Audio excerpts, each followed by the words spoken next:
Tässä OP-kiinteistökeskuksen välittämässä rivitalokohteessa on ihana, kun tässä on terassin, parvekkeen, lisäksi myöskin nurmikkopiha. Nurmikkopihahan ei ole ihan päivänselvä asia enää rivitalohuoneistossakaan, mutta silloin kun se on, niin kuin tässä, niin se kyllä monipuolistaa sitä käyttöä. Tässä rivitaloasunnossa 5 huonetta, keittiö, sauna on mukava huonejärjestys. Sisääntulokerroksesta löytyy keittiö, ruokailutila, olohuone, 1 makari ja sitten vielä vessa. Ja alakerrassa saunan lisäksi on 3 makuuhuonetta ja ulos terassille käynti. Tällaisessa tilaratkaisussa, joka monesta kodista löytyykin, että keittiöstä ruokailutilaan on näkymä olohuoneeseen, niin tähän seinään voisi ajatella jonkun tyyppistä tehostetta, joko värillä, tapetilla tai huonekalulla. Mutta kumman sä laittaisit, jos mä annan sulle 2 vaihtoehtoa? Toinen olisi ihana, vähän erilainen, mustavalkoinen tapetti, josta löytyy laattakuosi.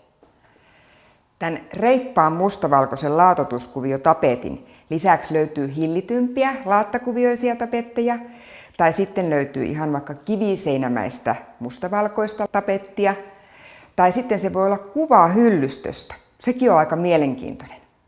Mutta toisena vaihtoehtona tarjoan kuitenkin ihan oikeata hyllystöä.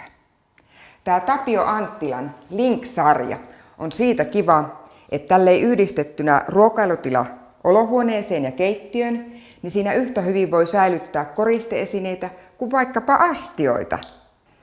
Tässä kodissa on muuten ylellinen keittiö.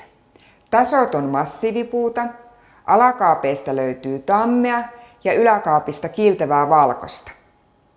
Välitilassa on miellyttävä levy. Se on helppohoitoinen ja siinä on tommonen pieni kuviointi, kun siihen osuu valo kivasti. Ja valo osuu myös tänne lattiaan. Täällä on aivan ihana, valoisa, kiiltävä vaalea laatta. Laattalattia ei välttämättä mattoa kaipaa, mutta jos jonkun laittaisin, niin teeman mukaisesti laittaisin mustavalkoisen. Tästä olohuoneesta alakertaan johtavat portaat on modernit ja niissä on laadukkaat materiaalit. Massiivitammea yhdistettynä lasiin ja teräkseen. Tähän laadukkaaseen ja kauniiseen kotiin kannattaa tutustua. Soita nyt OP-kiinteistökeskukselle ja varaa esittelyaika. Nähdään taas asunto- ja sisustusasioissa.